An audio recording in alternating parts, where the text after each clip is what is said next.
जब इलेक्शन होता है तब क्या होता है, मतदान जी वो हमारा ले लिया। आज अपना दान करने का टाइम आया तो पता ही नहीं है आज किसान कहाँ हैं जी रोड पे और जवान कहाँ हैं उनके मोर्चे पे। शिक्षा मंत्री तो कह रहे हैं ना कि ये जो कानून है हित में है, क्योंकि जो मोदी जी ने कानून बनाया है वो आपके हित में बनाया है, क्योंकि वो भी एक गरीब माँ की पेट से जन्मे हैं। वो गरीब के पेट से जन्मे थे, लेकिन नंगे को जब जूते मिल जाते हैं तो कांटों में उछल के चलता है। क्यों? उसे एहसास नहीं है कि कांटा जूता पार करके भी आ सकता है। हम कांटे हैं, हम जूतों को पार करके भी घुस जाएंगे, लेकिन मोदी के तलबे को छोड़ेंगे नहीं। ये सरकार तो स्टार्टिंग में अपने मैनिफेस्टो में एक नारा डाला था कि सबका साथ सबका विकास, बट ये आज स्थिति ऐसी दिख रही है कि ऐसा लगता है कि सबका वोट और सबका नाश कर दिया। एक छोटा सा बहुत छोटा सा फार्मूला उनका मेरे पास में है। जब इलेक्शन में से पहली बार आए थे उनका क्या बयान था, न खाऊंगा न खाने दूंगा, खुद विदेश में खाएंगे और किसान को खाने नहीं देंगे। नमस्कार, आदाब, स्वागत है आप सभी का और मैं हूं आपके साथ फराह खान। जहां एक तरफ देश भर के किसान एकजुट होकर सरकार से कह रहे हैं कि तीनों कृषि कानून सरकार रद्द करे, नहीं तो हम यहां से नहीं हिलने वाले। वहीं किसानों के साथ साथ अब महिलाओं का समर्थन भी इन किसानों को मिल चुका है। मेरे साथ यहाँ पर महिलाएं मौजूद हैं, चलिए सीधे उनके पास चलते हैं और बात करते हैं। क्या नाम है आपका? मेरा नाम संध्या मिश्रा है। कहाँ से आई हैं आप? मैं जिला एटा से बिलोंग करती हूँ जी। किस तरह से देख रहे हैं आप इस पूरे आंदोलन को? इस आंदोलन को मैं बिल्कुल एकदम सही होके देख रही हूँ। क्यों? कहना कुछ और करना कुछ। जब इलेक्शन होता है तब क्या होता है, मतदान जी वो हमारा ले लिया। आज अपना दान करने का टाइम आया तो पता ही नहीं है, उनके कुत्ते दूध जलेबी खा के सो जाते हैं और हमारे किसान का बच्चा मलेरिया बुखार आ जाए तो एक टैबलेट हॉस्पिटल में नहीं मिलती। ये क्या है?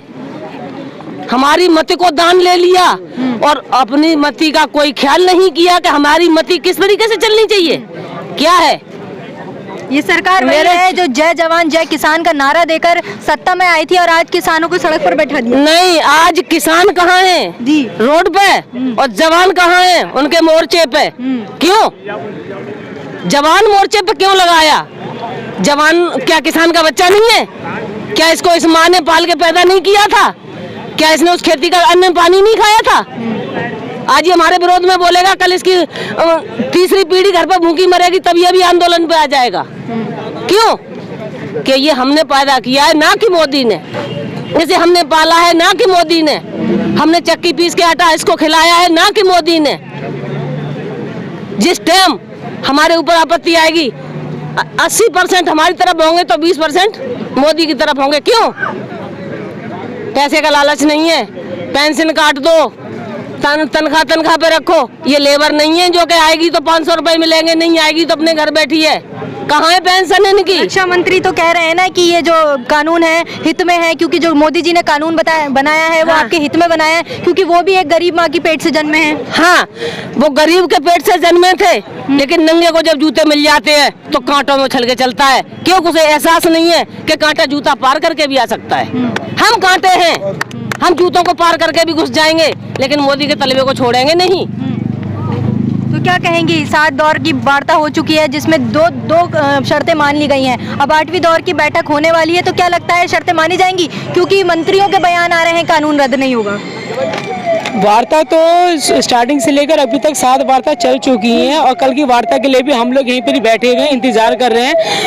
और उनको तो ये लगता है कि ये लोग ठंड है, बारिश में रात पूरी बारिश में भीगते रहे, ये सोचे कि यहाँ से चले जाएंगे, पर ये सब किसान लोग हैं और अपने हक के लिए बैठे हुए हैं और अपना हक लेके ही जाएंगे। तो आपके हक की बात कहाँ हो रही है? अभी तक कोई सुनवाई नहीं, बातचीत करना आपकी मांग है। जो आंदोलन जिस वजह से शुरू हुआ था, पहला कि MSP की कानूनी गारंटी और दूसरा कानून रद्द, इस पर तो इतनी जरा सी भी बात नहीं हुई। वो पीछे हटने को तैयार नहीं है, वो कह रहे हैं कि हम अपनी जगह सही है, कानून सही है। ये सरकार तो स्टार्टिंग में अपने मैनिफेस्टो में एक नारा डाला था कि सबका साथ सबका विकास, बट ये आज स्थिति ऐसी दिख रही है कि ऐसा लगता है कि सबका वोट और सबका नाश कर दिया।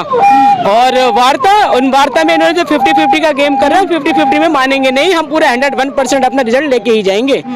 तो क्या लगता है बात होगी? क्योंकि बात होने के चांसेस नहीं लग रहे। जिस तरह से बयान आ रहे हैं और नेताओं को धमकियां भी दी जा रही हैं कि हमें जो 40 संगठन सड़क पर बैठे हैं उनकी सारा काला चिट्ठा हमें पता है, हमारा मुंह मत खुलवाइए। इस तरह के बयान और वीडियोस वायरल हो रहे हैं। वो तो देखो अपना खुद बचाव करना चाह रहे हैं, क्योंकि उनका खुद मतलब सामना नहीं कर पाएंगे किसानों का, वो इसलिए अपनी ऐसी छोटी मोटी बातें हैं उस तरीके से बातें फैला रहे हैं। बाकी ऐसा कुछ नहीं है, बाकी हम लोग डटे हुए हैं। बिल्कुल किसानी बिल्ली वाला खम्बा नोचने वाला हाल हो चुका उन लोगों का। वो किसानों का क्या काला चिट्ठा खोलेंगे? एक छोटा सा, बहुत छोटा सा फार्मूला उनका मेरे पास में है। जब इलेक्शन में पहली बार आए थे, उनका क्या बयान था? न खाऊंगा न खाने दूंगा, खुद विदेश में खाएंगे और किसान को खाने नहीं देंगे। आज उन्हें ये मालूम है कि किस तरीके का किसान और किस मुसीबत से गुजर के यहाँ पड़ा हुआ है।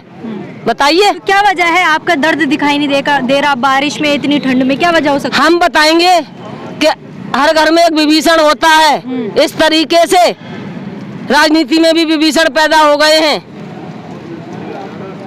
पैसे के दम पे सीटें निकाल दी जाती हैं और नेताजी घर पे भी कभी वोट मांगने नहीं आते। क्यों? क्योंकि वो कमा चुके किनसे? किसानों से। तो हमसे 2 रुपए आबादी किसानों की है, वोट भी किसानों ने दिया था ना मोदी जी को। हमसे 2 रुपए किलो आलू लिया, हमसे 2 रुपए किलो आलू लिया और मॉल में जाके 40 रुपए किलो बेच दिया। क्या हमारा अधिकार नहीं था उन 40 रुपए में? क्या है ये? अगर ये कानून वापस नहीं हुआ तो क्या होगा अगला कदम? वो तो वक्त बताएगा। ये किसी ने नहीं देखा है कि क्या होगा। कल धूप थी, आज बारिश हो रही है। ये तो वक्त बताएगा। जो हमारे बच्चे खड़े हुए तैयार और उनकी माताएं कुर्बानी के लिए पहले खड़ी हैं, क्योंकि उन्होंने बच्चों को बड़ा किया। एक छोटा सा, बहुत छोटा सा फार्मूला उनका मेरे पास में है। जब इलेक्शन में पहली बार आए थे, उनका क्या बयान था? न खाऊंगा न खाने दूंगा, खुद विदेश में खाएंगे और किसान को खाने नहीं देंगे। आज उन्हें ये मालूम है कि किस तरीके का किसान और किस मुसीबत से गुजर के यहाँ पड़ा हुआ है।